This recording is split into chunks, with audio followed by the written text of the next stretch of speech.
ইন্দোনেশিয়ার বালি দ্বীপের ঠিক দক্ষিণ প্রান্তে দাঁড়ালে দেখা মেলে এক আদিম শান্ত শীতল সৌন্দর্যে। আকাশ ছোঁয়া চুনাপাথরের বিশাল পাহাড়ের বুক চিরে একটি পথ নেমে আসে ভারত মহাসাগরের নীল অতলে। সেই পাহাড় আর নীল জলরাশির মিতালি মেলাস্তি। সুপ্রিয় দর্শকবৃন্দ, আসসালামু আলাইকুম। আমাদের ১৩ দিনের ইন্দোনেশিয়া সফরের তৃতীয় পর্বে আপনাদের স্বাগত জানাচ্ছি। গত পর্বে আপনারা দেখেছেন ঢাকা থেকে সিঙ্গাপুর হয়ে আমাদের বালি পৌঁছানোর গল্প। আরও দেখেছেন বালিতে কম খরচে হোটেল বুকিং, স্কুটি, সিম কার্ড কেনা এবং মানি এক্সচেঞ্জ করার আদ্যপান্ত। সেই সাথে বালির অপার্থিব সৌন্দর্যমণ্ডিত তানালট ভ্রমণের গল্প তো ছিলই। আজকের পর্বে আমরা ঘুরে দেখব বালি দ্বীপের সর্বদক্ষিণে অবস্থিত শান্ত একটি পাহাড়ি সমুদ্র সৈকত মেলাস্তি। তাহলে চলুন মেলাস্তির সেই ঠান্ডা জলে ডুব দেওয়া যাক।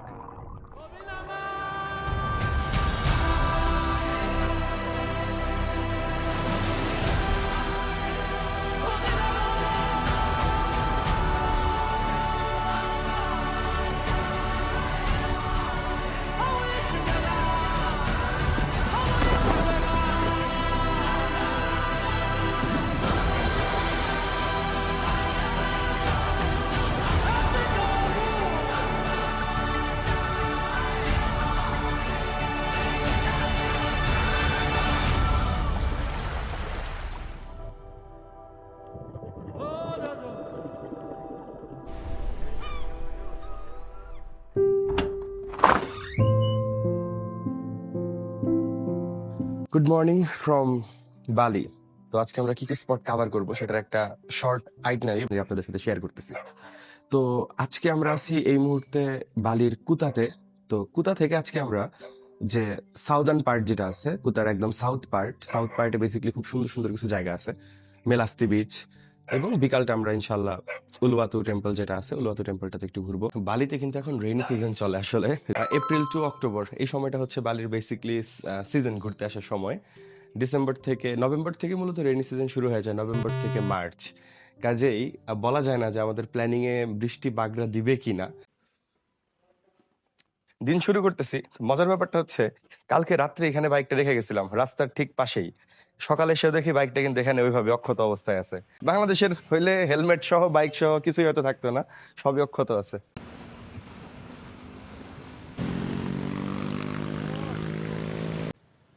আজকে বের হয়েছি আমরা, তো একটু তেল লোড করে নিলাম এখান থেকে। মজার ব্যাপারটা হচ্ছে তেলের দাম কিন্তু বেশ কম। তেলের দাম কম বলতে মোটামুটি 2 লিটার তেলের দাম পড়লো, পেট্রোলের দাম পড়লো 20,000 আইডিয়ার। 20,000 আইডিয়ার মানে হচ্ছে বাংলাদেশের টাকায় কনভার্ট করলে 150 টাকার মতো হবে। মানে এখানে প্রতি 10,000 টাকা, বাংলাদেশি টাকায় মাত্র 75 টাকা। তাহলে 20,000 টাকায় কত? 150 টাকার মতো হয়। তো এই হচ্ছে 2 লিটার তেলের দাম মাত্র 150 টাকা, মানে আমাদের দেশের প্রায় অর্ধেক দাম বলা যায়।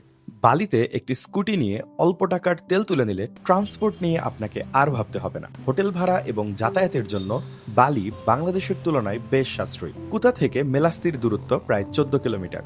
25 মিনিট ড্রাইভ করার পর শহরের কোলাহল পেরিয়ে আমরা বালির একদম দক্ষিণ প্রান্তে আমাদের গন্তব্য মেলাস্তির কাছে পৌঁছে যাই। How much? বালিতে ট্রান্সপোর্ট ও হোটেল খরচ সাশ্রয়ী হলেও বিভিন্ন স্পটে এন্ট্রি ফি ও পার্কিং বেশ চড়া। মেলাস্তিতে দুজনের এন্ট্রি ফি ও পার্কিং বাবদ প্রায় 35,000 আইডিয়ার বা 300 টাকার মতো লেগেছিল। আগেই বলেছিলাম মেলাস্তি হচ্ছে পাহাড় ও সমুদ্রের মিতালি। পাহাড়ের ওপর থেকে মেলাস্তির অপরূপ ল্যান্ডস্কেপগুলো দেখার জন্য রয়েছে সুন্দর কিছু ভিউ পয়েন্ট। কি ভাবছেন এই রোদের মধ্যে এটার সাথে পোজ দিয়ে ছবি তোলার জন্য এভাবে দাঁড়াইছি? না রে ভাই, এটা হচ্ছে Melasti beach, one of the finest beach in Indonesia. Maximum বিচগুলোতে যেটা হয় যে বিচগুলো অনেক মানে রিফের কাছে অবস্থিত, পানি বড় বড় স্রোত এসে বাড়ি খায়, ওখানে গোসল করা যায় না। বাট মেলাস্তি বিচের একটা সুবিধা হচ্ছে আপনি এখানে চাইলে নামতে পারবেন বা গোসল করতে পারবেন, এবং সমুদ্রের খুব সাদা ঢেউগুলো একদম সাদা বালির মধ্যে পড়তেছে। ড্রোন শটগুলা দিলে আরো চকচকা দেখা যাবে যে কেমন হয়। মেলাস্তির ড্রোন শট আমরা দেখব, তবে তার আগে চলুন নিচে নামি।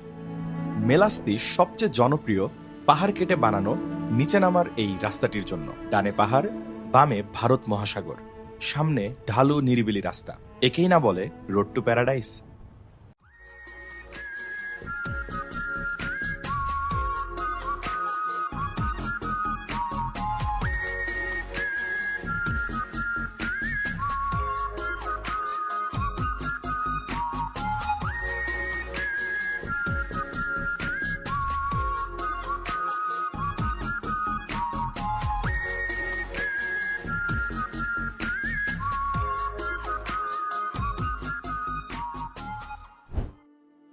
এই দিকটা মেলাস্তির পূর্ব পাশ, যা তুলনামূলক শান্ত ও নিরিবিলি।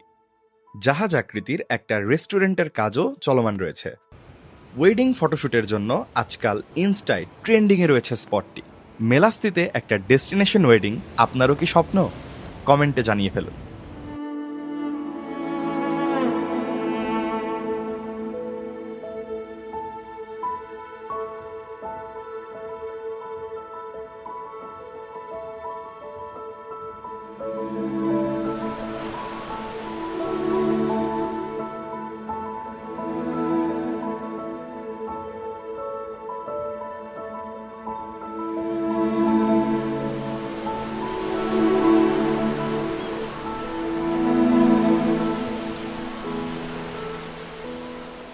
তো বিচে কেউ নাই, তো ভাবলাম যে বিচে একটু নামবো, কিন্তু একা একা আবার একটু ভয় লাগতেছে। আমার আবার একটু ভূতের ভয়টাই আছে। ইন্দোনেশিয়া এসে যদি ভূতের খপ্পরে পড়ি তাহলে আমার বিপদ। তারপরে একটু মনে সাহস নিয়ে ভাবতেছি নেমে যাই, কি আর করবো, এত সুন্দর একটা বিচ, সব বিচে নামাও যায় না। মেলাস্তি আবার নামার জন্য একটা বিখ্যাত, গোসল টোসল করার জন্য। কি বলেন, আল্লাহর নাম নিয়ে নামে পড়ি, যা থাকে কপালে। সামনেই রেড ফ্ল্যাগ টানানো, তবুও একাই সাহস দেখাতে দৌড়ে গেলাম পানির কাছে। কিন্তু ভারত মহাসাগরের গর্জন সাথে জলপরীর ভয়ে আর নামা হলো না।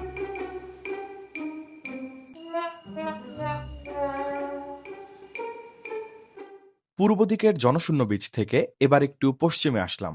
এখানে মানুষজন আছে, অনেক টুরিস্ট গোসলও করছে সমুদ্রে।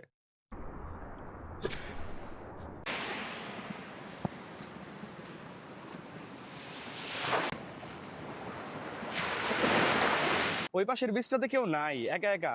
তো ভাবলাম যে না, জলপরি টলপরি যদি আবার একটু ধরে, তাই ভয় পাই এই পাশটাতে চলে আসছি। ডোন্ট ওয়ারি, জলপরি তোমাকে নিবে না, কালো মানুষ পছন্দ না ওদের। শেষমেশ নেমে পড়লাম মেলাস্তি বিচে। ওয়াও, কি ঢেউ পানির, আল্লাহ!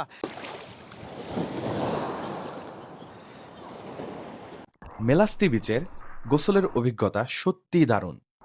বেলা তখন প্রায় 10টা, কড়া রোদ উঠে গেছে চারদিকে। সেই সময় এই ফিরোজা রঙের স্বচ্ছ পানিতে ঝাপাঝাপি করতে কার না মন চাইবে?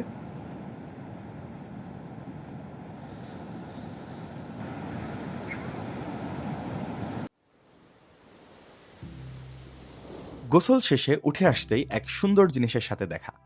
এর নাম প্যাঞ্জর। আমাদের ঈদ পুজোর মতো বালির প্রধান উৎসব গালুন গান।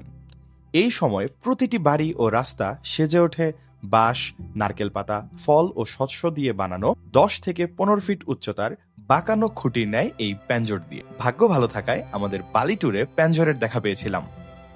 বেলা প্রায় 11টা বেজে যাচ্ছে। বালির দ্বিতীয় দিনে আমাদের আজকে আরো 3টা গুরুত্বপূর্ণ স্পট কভার করতে হবে। তাই মেলাস্তি থেকে বিদায় নিয়ে এখন আমরা যাব আমাদের আজকের দ্বিতীয় স্পট জেডব্লিউ পার্কে। তবে এখনো নাস্তা করা বাকি। বালিতে খাওয়া দাওয়া নিয়ে একটু প্যারা খাওয়া লাগবে। বালি যেহেতু হিন্দু অধ্যুষিত দ্বীপ, হালাল খাবারটা আপনাকে খুঁজে নিতে হবে। মোটামুটি একটা দোকান থেকে অনেকদিন আসলে ভাত খাওয়া হচ্ছে না, লাস্ট মানে ফ্লাইট ওঠার আগে থেকেই সব হাবি জাবি নাসি গোরিং টোরিং এগুলো চলতেছে। তো আজকে একটা দোকান দেখে ভাত ডিম ভাজি পাইছি, এটা আমাদের কাছে এই মুহূর্তে অনেক। ভাত ডিম ভাজি আর একটু শাক, কি শাক যেন, তো এটা এই যে দেখাচ্ছি, এটা এই যে কুলমি শাক সম্ভবত, ভাত আর এই যে টমেটো ভর্তা মনে হয় আছে একটু। খাবারের দাম হচ্ছে 12,000 আইডিয়ার। 12,000 আইডিয়ার বাংলাদেশি টাকায় কত হয়? 12,000 আইডিয়ার কত হয় বাংলাদেশি টাকায়? 12,000 কত? 100 টাকার আশেপাশে, হয়তো 100 টাকার আশেপাশে হবে। খারাপ না, ভালো নাস্তা হিসাবে চলে। এই যে আমার হাতে যে পানিটা দেখতেছেন, এটা হচ্ছে কত, 1.5 লিটারের একটা বোতল হবে। তো 1.5 লিটারের পানির দাম পড়লো আমাদের হচ্ছে 10,000 আইডিয়ার। 10,000 আইডিয়ার মানে হচ্ছে বাংলাদেশি টাকায় বললে মোটামুটি 75 থেকে 80 টাকার মতো পড়বে। আর আমরা যখন তেল বললাম, তেলের দামও কিন্তু সকালবেলা আপনাদেরকে বলছি, তেলের দামও ছিল সেম। অর্থাৎ এখানে পানির দাম আর তেলের দাম, পেট্রোল আর পানি দুইটা সমান দাম। এই খাবারের আসলে কোনো রিভিউ নাই। খাবারের রিভিউ কি, ডিম ভাজি শাক ভাত যেরকম হয় বাংলাদেশের মতোই কাছাকাছি, এই আর কি। তবে ক্ষুধা পেটে তো, ক্ষুধা লাগলে সবই মজা, কথায় আছে না, hunger is the best sauce. আজকের সব স্পটগুলো একটা এপিসোডে দেখালে বেশ লম্বা হয়ে যাবে, তাই এপিসোড 3 এখানেই শেষ করছি। আজকের দিনের বাকি অংশ আমরা দেখব এপিসোড 4-এ। সে পর্যন্ত ভালো থাকুন, সুস্থ থাকুন, আল্লাহ হাফেজ।